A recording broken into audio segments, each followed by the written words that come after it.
Hoje nós concluiremos a exposição deste capítulo e é importante para contextualizar a sequência final que leiamos todo ele, irmãos. Então nós vamos fazer uma leitura do versículo 1 até o 23, mas nos concentraremos na exposição a partir somente dos versículos 18 até o 23. Vou repetir. Nós faremos a leitura de todo o capítulo 3, do versículo 1 até o 23. Mas a exposição dessa manhã é dando continuidade a que tivemos no domingo passado, portanto, nós continuaremos a partir do versículo 18 da exposição. Portanto, 1 Coríntios, capítulo 3, versículo de número 1, assim diz o Senhor: Eu, porém, irmãos, não vos pude falar como espirituais, e sim como carnais, como crianças em Cristo. Leite vos dei a beber, não vos dei alimento sólido, porque ainda não podíeis suportar, nem ainda agora podeis, porque ainda sois carnais. Porquanto havendo entre vós ciúmes e contendas, não é assim que sois carnais e andais segundo o homem? Quando, pois, alguém diz, eu sou de Paulo, e outro, eu de Apolo, não é evidente que andais segundo os homens? Quem é Apolo e quem é Paulo? Servos por meio de quem crestes, e isto conforme o Senhor concedeu a cada um. Eu plantei, Apolo regou, mas o crescimento veio de Deus, de modo que nem o que planta é alguma coisa, nem o que rega, mas Deus que dá o crescimento. Ora, o que planta e o que rega são um, e cada um receberá o seu galardão segundo o seu próprio trabalho. Porque de Deus somos cooperadores, lavoura de Deus, edifício de Deus sois vós. Segundo a graça de Deus que me foi dada, lancei o fundamento como prudente construtor, e outro edifica sobre ele, porém cada um veja como edifica. Porque ninguém pode lançar outro fundamento além do que foi posto, o qual é Jesus Cristo. Contudo, se o que alguém edifica sobre o fundamento é ouro, prata, pedras preciosas, madeira, feno, palha, manifesta se tornará a obra de cada um, pois o dia a demonstrará, porque está sendo revelada pelo fogo. Qual seja a obra de cada um, o fogo provará. Se permanecer a obra de alguém que sobre o fundamento edificou, esse receberá galardão. Se a obra de alguém se queimar, sofrerá ele dano, mas esse mesmo será salvo, todavia, como que através do fogo. Não sabeis que sois santuários de Deus e que o Espírito de Deus habita em vós? Se alguém destruir o santuário de Deus, Deus o destruirá, porque o santuário de Deus, que sois vós, é sagrado.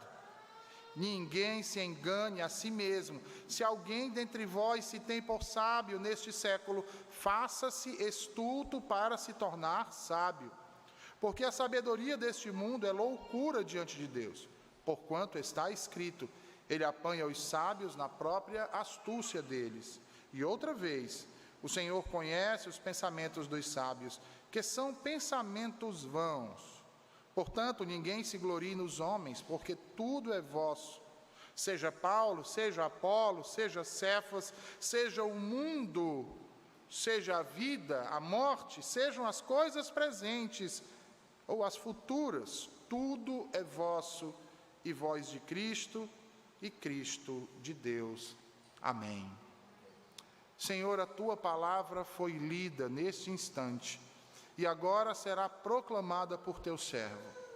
Toma-o, Senhor, em tuas mãos, e cumpre, ó Deus bendito, a súplica de teu servo que em instantes atrás pediu para que nossas mentes fossem iluminadas, Senhor, com a tua verdade, e nossos corações transformados para o louvor e a glória do teu santo nome.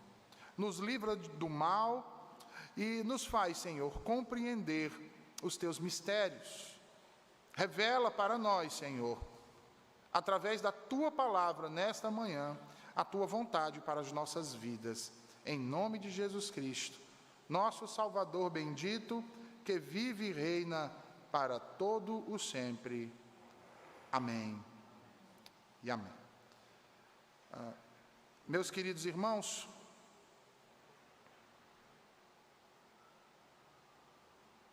confesso a vocês que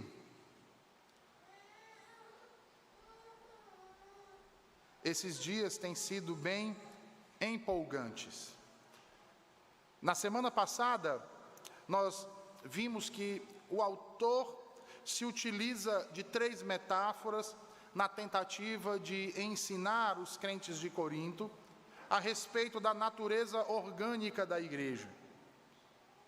Paulo deseja fazer com que eles adquiram uma consciência acerca do significado da habitação de Deus, da presença de Deus entre eles e neles propriamente, fazendo-os santuário seu.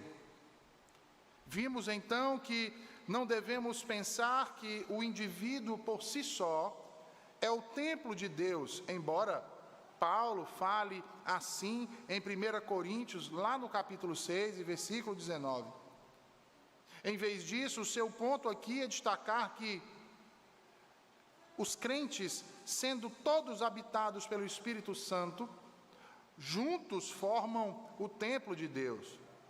Essa é a razão porque então as divisões e facções dentro da igreja são tão sérias. É porque elas destroem a unidade, e se destroem a unidade e dispersam o rebanho de Deus, destroem o templo espiritual de Cristo. Meus irmãos, dividir-se em facções, centradas em torno daqueles que ensinam e pregam para nós, é algo que causa grande dano à igreja de Jesus Cristo. Se nós bem lembrarmos daquilo que diz o apóstolo Paulo no versículo de número 17, ele afirma categoricamente que Deus destruirá todos aqueles que provocam divisões. E em seguida, nós vemos que ele adverte a estes mais uma vez no tocante ao cerne do problema que existia na igreja de Corinto. A pergunta então que fica para nós é: como ele faz isso? Ele faz isso suscitando mais uma vez toda a pecaminosidade daqueles que vinham com base na sabedoria humana, elegendo para si mesmos mestres, dividindo a igreja em partidos. A estes, veja aí no versículo 18, ele dá uma ordem. Ele diz: ninguém engane a si mesmo. Se alguém dentre vós se tem por sábio neste século, faça-se estulto para se tornar sábio. Paulo inicia o versículo 18 com uma exortação, como nós podemos ver. O verbo, nessa primeira sentença do versículo 18, é um imperativo. Para Paulo, os coríntios não devem mentir a si mesmos, não devem enganar a si mesmos, não devem se iludir achando que as coisas de Deus, e neste caso, meus irmãos, diz respeito ao Evangelho ou à palavra da cruz, podem ser avaliadas ou podem ser tomadas segundo o crivo das regras dos filósofos e sábios deste tempo. Não podem, irmãos. E por que não podem? Porque essa realidade salvífica de Deus, que é apresentada a todos os homens através da mensagem do Evangelho, ela só pode ser percebida, ela só pode ser conhecida através de um sentido redentor, ou seja, através da morte e ressurreição de Cristo, que lhe é então aplicada pelo poder regenerador do Espírito Santo. No entanto, lembrem-se, tais coisas, como já afirmou anteriormente o nosso autor, não fazem sentido algum para os homens. Não são críveis do ponto de vista filosófico dos sábios deste tempo.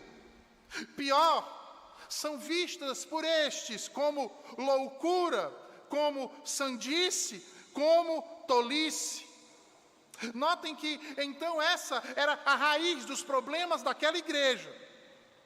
Seus membros estavam procurando compreender coisas espirituais, usando as lentes, as categorias e perspectivas dos sábios e filósofos de seu tempo. Esperavam por ver esses valores humanos e mundanos impressos nas palavras, no conhecimento e nas aplicações daqueles que se achegavam a eles. Por isso, então, Paulo os exorta a enxergar o Evangelho, não da perspectiva do mundo, não da perspectiva dos sábios destes últimos dias, mas da perspectiva de Deus. De Deus, meus irmãos. E o fato aqui é que Paulo não está desestimulando o conhecimento secular das coisas. O ponto em questão não é esse. O ponto em questão é tentar validar a verdade de Deus a partir dessa sabedoria. E, meus irmãos, nós precisamos entender a importância disso que está sendo dito aqui.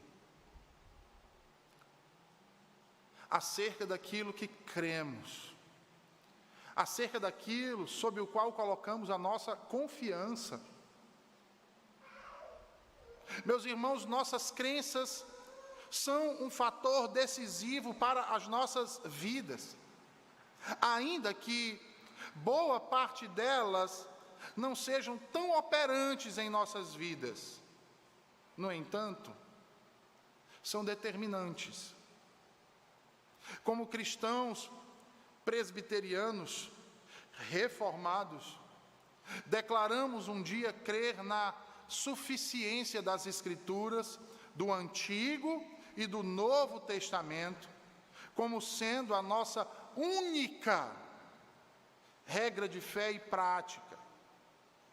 Declaramos isso no ato de nossa profissão de fé e fizemos isso publicamente. E como consequência de uma outra declaração pública, a de que cremos que estas Escrituras são a palavra de Deus inerrante. Ora, se estas declarações foram feitas com sinceridade, meus irmãos, foram feitas de modo verdadeiro, então todos nós deveríamos procurar viver em conformidade com aquilo que estas mesmas Escrituras nos ensinam, tomando-as como a fonte suficiente de conhecimento para a vida. O problema é que muitas vezes agimos de modo diferente ao que declaramos crer. Esse é o problema. Pior ainda, achamos tal atitude normal. Sabe por quê? Exatamente porque lá no fundo, muitos de nós não crê de fato na suficiência das Escrituras. E não creem, sabe por quê, irmãos? Porque assim como esses nossos irmãos do passado, da igreja de Corinto, muitos de nós estão contaminados pela sabedoria dos homens. E o que é pior, pelo senso comum. por isso, tem dificuldades de viver aquilo que não é provado pelas suas experiências sensoriais, de viver por aquilo que suas experiências sensoriais não puderam capturar, ou que o senso comum desaprova. Vou dar um exemplo. Muitos de nós, cristãos presbiterianos, têm dificuldade com o Shabat cristão, o dia do Senhor. Por quê? Percebam que na maioria das vezes não é por falta de conhecimento, não é por se tratar de algo que não é bíblico. Pelo contrário, é tão somente porque muitos, quando avaliam essa verdade, a contrapõem com o peso da experiência. E aí, na mente dessas pessoas, eles desenvolvem o seguinte silogismo. Premissa 1, eles dizem: os cristãos que não guardam o domingo estão pecando. Essa é uma premissa verdadeira. Premissa 2, a maioria dos cristãos não guardam o domingo. Essa é outra premissa verdadeira. Premissa 3, eu sou cristão, nunca guardei o domingo. Logo, conclusão, o cristão que não guarda o domingo não está pecando. Percebam que nós temos aqui claramente um problema lógico. Percebam como tais coisas são irracionais, irmãos, contraditórias, mas é isso que as pessoas fazem. É exatamente isso que sustentam a quebra do dia do Senhor e, portanto, o pecado contra Deus para justificá-lo. É exatamente nisso, e percebam como não faz sentido. Sabe por quê que eles chegam nessa conclusão? Porque o que direciona as suas vidas não é o que a palavra diz, mas é o senso comum, é o que a maioria faz.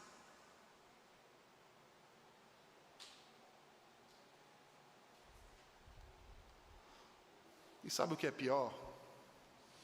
É porque agem segundo aquela maioria que não crê na suficiência das Escrituras do Antigo e do Novo Testamento como sua única regra de fé e prática. O crente deve constantemente, irmãos, checar não apenas as suas crenças, mas também a sua prática de vida à luz das Escrituras.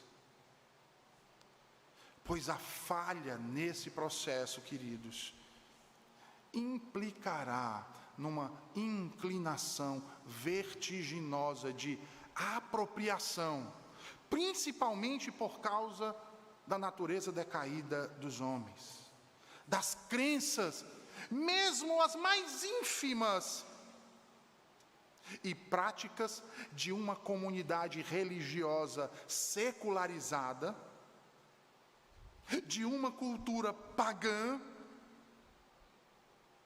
ou de uma sociedade mundana. Não é à toa que muitos dos que declaram-se cristãos hoje vivem e compartilham tranquilamente não apenas as crenças, mas os valores e a cultura daqueles que não são crentes. É por isso que nós vemos ditos cristãos sem incômodo algum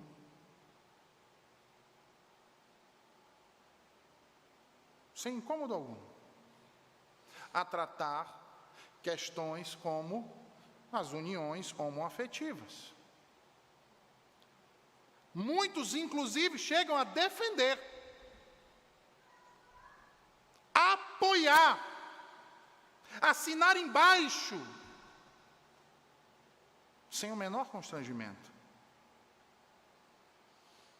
Cristãos que não se incomodam em eleger pessoas cuja vida moral é deplorável. Pessoas que defendem pautas ideológicas contrárias àquilo que a Escritura afirma, pior, anticristãs. Ateístas, abortistas, socialistas, comunistas e etc. Cristãos que não sentem nenhum tipo de constrangimento em tomar um ladrão conhecido, reconhecido como seu representante federal. Vocês têm noção do que é isso? Passa pela cabeça de vocês isso? Meus irmãos, isso que nós estamos falando aqui, estas coisas que nós estamos trazendo aqui nesta manhã, baseados nesse texto de 1 Coríntios 3, dizem respeito não àqueles que se dizem ímpios, não é aqueles que se dizem não cristãos, mas há pessoas que se auto-intitulam como cristãos professos. Pessoas que muitas vezes dizem crer que a Bíblia é palavra de Deus.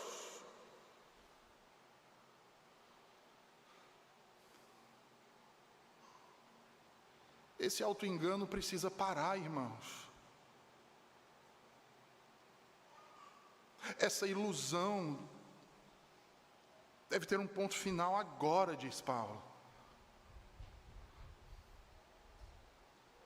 E a única maneira para isso acontecer é olhando para Cristo e este crucificado.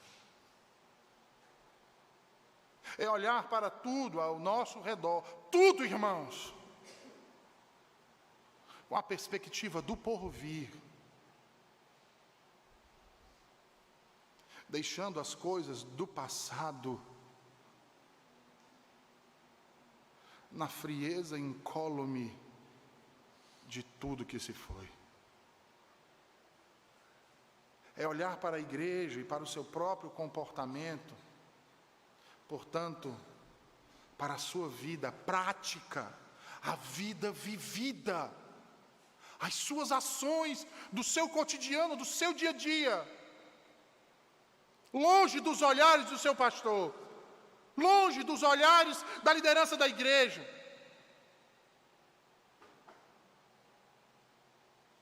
A luz da sabedoria de Deus, revelada na cruz pelo poder do Espírito Santo, para que você possa avançar e amadurecer espiritualmente. Ainda que nesse processo hajam lutas, tentações da vida que passou. Mesmo que essas tentações sejam reais e fortes, é necessário que você se faça de louco para o mundo, de tolo, para se tornar sábio diante de Deus. Sabe por quê? Veja aí os versículos 19 e 20. Porque a sabedoria deste mundo é loucura diante de Deus. Porquanto está escrito, ele apanha os sábios na própria astúcia deles. E outra vez, o Senhor conhece os pensamentos dos sábios, que são pensamentos vãos. Veja como Deus considera a sabedoria do mundo.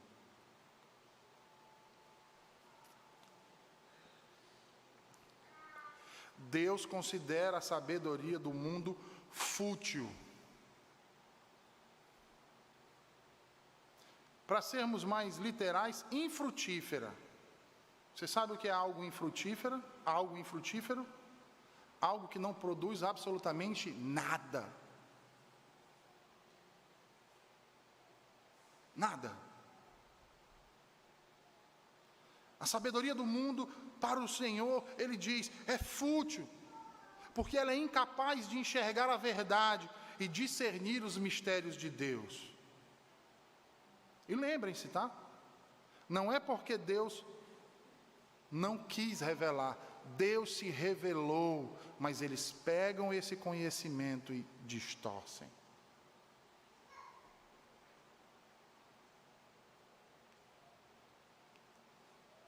Paulo diz que a sabedoria deste mundo é loucura diante de Deus. Observem aí esse termo loucura, que deve constar na sua tradução, na minha também, viu, irmãos? Loucura aí, vem da palavra grego moria, ou moria, cujo significado primário é tolice. Ou como está definido no léxico grego Louinaida, o conteúdo de pensamentos fúteis, tolos e infrutíferos. É isso que é a sabedoria humana para Deus.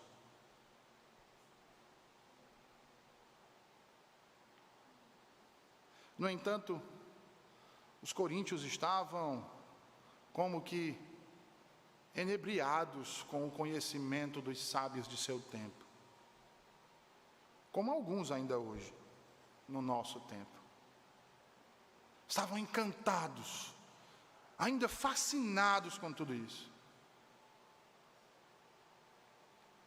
Deus, por outro lado, não se ilude, irmãos, pois diante de sua presença, essa sabedoria dos homens é desnudada. Suas roupagens efêmeras são arrancadas, restando apenas nada além de palavras tolas, fúteis, que revelam apenas a astúcia de inimigos de Deus. Deus olha para isso, como diz o salmista no Salmo 2, e ri deles. Deus zomba deles. Porque, embora a astúcia dos homens possa enganar e iludir a muitos com sua tão exacerbada sabedoria, é incapaz de enganar a Deus. Porque o Senhor conhece o pensamento de todos os homens, suas tramas, seus objetivos, e os frustra todos. Como diz Paulo, porquanto está escrito, veja aí, ele diz, ele apanha os sábios na própria astúcia deles. Essa aqui, irmãos, é uma citação de Jó, capítulo 5, versículo 13. Um trecho que está inserido na parte do primeiro discurso de Elifaz, um daqueles muito amigos de Jó, cujos conselhos e sabedoria era exatamente o quê? Inúteis, infrutíferos, não levava a lugar nenhum a ponto de produzir coisas boas. Logo, a comparação que Paulo estabelece aqui entre o discurso de Elifaz e o dos divisionistas de Corinto é exatamente para mostrar como Deus ridiculariza a sabedoria humana. Isso me lembra o que é dito em Provérbios 16, 1, 2. Abra sua Bíblia em Provérbios 16, versículos 1 e 2. O sábio diz: o coração do homem pode fazer planos, mas a resposta certa dos lábios vem do Senhor. Todos os caminhos do homem são puros aos seus olhos, mas o Senhor pesa o espírito. A ideia aqui esboçada é a de que os pensamentos dos homens, irmãos, são dependentes da resposta divina, são dependentes do decreto de Deus, de sua vontade soberana. A sabedoria dos seres humanos e a eficácia de seus planos dependem tanto do conhecimento adquirido, do planejamento cuidadoso, ponderado e organizado, mas principalmente da direção de Deus a fim de produzir o efeito desejado para alcançar o alvo que foi decretado. No caso dos coríntios, alguns dentre eles estavam a desprezar essa realidade, a desprezar essa sabedoria que vinha de Deus, uma vez que estavam a viver mediante a sabedoria do mundo, a sabedoria daqueles que consideravam a morte e ressurreição de Cristo, bem como a vida piedosa vivida com simplicidade, uma loucura. À luz disso, Paulo, então, exorta mais uma vez, nos versículos 21 a 23, dizendo, veja aí, portanto, ninguém se glorie nos homens, porque tudo é vosso, seja Paulo, seja Apolo, seja Cefas, seja o mundo, seja a vida, seja a morte, sejam as coisas presentes, sejam as futuras, tudo é vosso, e vós de Cristo, e Cristo de Deus. Essa exortação é exemplificada de modo mais claro, irmãos, com aquilo que foi dito por Paulo, lá no capítulo 1 e versículo 12, lembra? O que ele quer dizer com ninguém se glorie nos homens? O que seria essa ação de gloriar-se nos homens? Simples, é quando eles estavam dizendo, eu sou de Paulo, e outros, eu de Apolo, e outros, eu sou de Cefas, e outros, vocês são todos inferiores a mim, porque eu sou de Cristo. Os coríntios não deveriam se gloriar nos homens, irmãos, nem mesmo nos santos apóstolos de Cristo. E a razão é uma só, irmãos. São homens, pecadores, criaturas dependentes do seu Criador em tudo.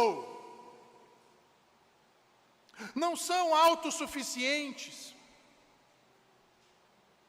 Quem Paulo e Apolo são, senão servos a quem o Senhor, por meio deles, chamou seus eleitos? Ora, como diria Calvino, que vantagem pode haver em depender de uma sombra evanescente, que se esvai? Pois é isso que os homens são, irmãos, meras sombras evanescentes. Não importa qual deles, tudo e todos passam, somente Jesus Cristo e sua palavra permanecem. Isso faz, meus irmãos, com que toda e qualquer preeminência que porventura os homens concedam ou venham a conceder a outros homens, fazendo com que a glória de Cristo seja ofuscada, prejudicada, será um sacrilégio. Você deve lembrar do que foi dito por Paulo lá no capítulo 1 e versículo 31. Aquele que se gloria, glorie-se no Senhor. Essa é a única forma aceitável de jactância para um cristão. Sabe por quê? Porque diz o apóstolo Paulo no versículo 23, porque tudo é vosso.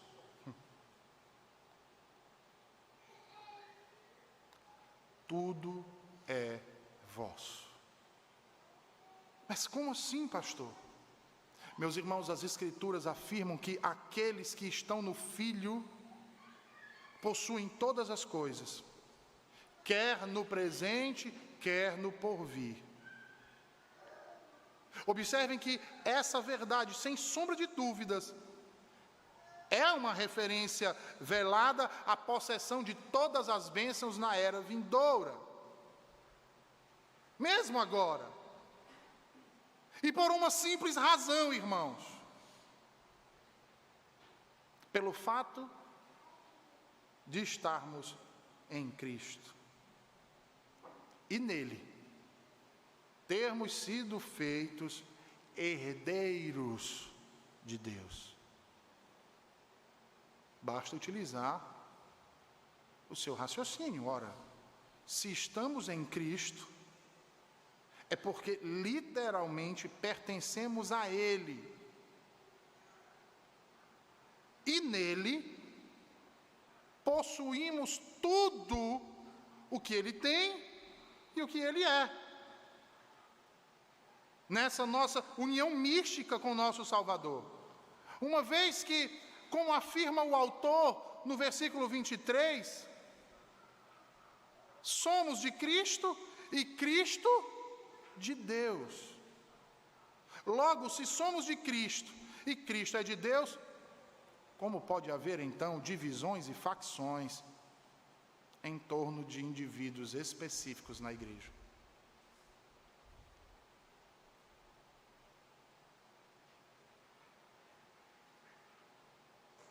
Se essa igreja é de Cristo e tudo é nosso, como alguém pode querer dividir o corpo de Cristo? Percebem então agora por que as divisões e os cismas são tão sérios para a saúde e o bem-estar da igreja? Percebem, irmãos? Meus queridos, nossa mais plena felicidade consiste em quê? Se não exatamente nessa razão, nossa união com Cristo e, portanto, com o Criador, com Deus o Pai. Que outro bem nós poderíamos almejar que fosse maior do que esse? Em toda a nossa existência, o que poderia ter mais valor para mim e para você do que ter a face de Deus favorável a nós? O olhar do Criador a olhar como para filhos e não como inimigos. E sabe como isso é feito, irmãos? Isso é feito de forma concreta quando somos reunidos em um só corpo, sob a cabeça que o Pai estabeleceu sobre nós. E essa cabeça não é a de Paulo, essa cabeça não é a de Apolo, essa cabeça não é a de Cefas, essa cabeça não é a de Lutero, essa cabeça não é a de Calvino, essa cabeça não é a de John Knox.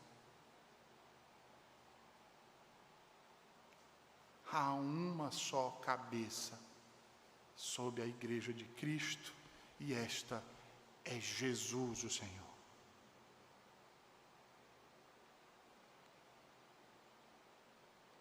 É somente Ele a fonte original de todas as bênçãos.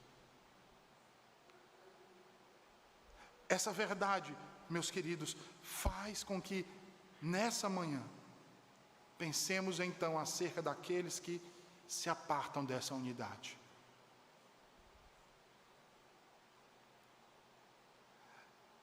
Daqueles que não admitem o senhorio do Senhor da igreja. do Senhor do mundo, do Senhor de todo o universo. Daqueles que se apartam dessa unidade, e ao se apartar dessa unidade, são impedidos então de desfrutar desse grande benefício. E talvez você pergunte: que benefício, pastor? De estar na presença de Deus, de pertencer a Ele, de com Ele manter comunhão. Daí, irmãos, vemos com nitidez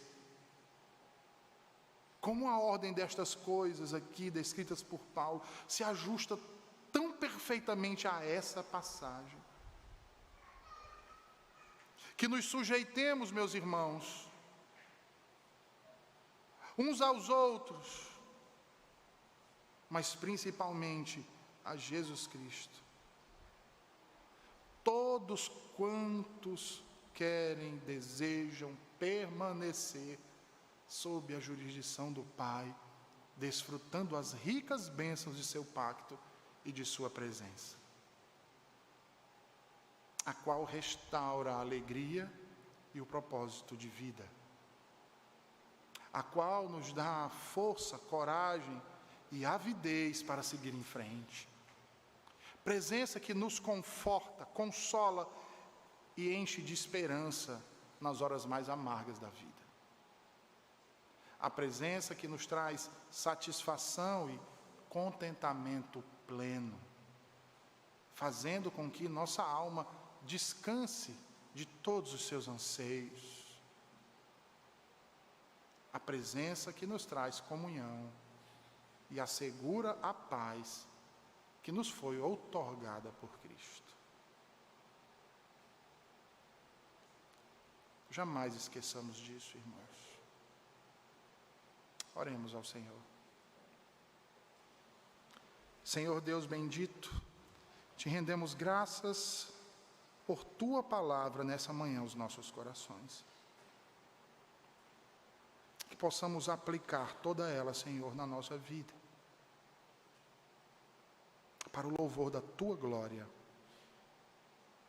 Ó Senhor nosso, em nome de Cristo, amém.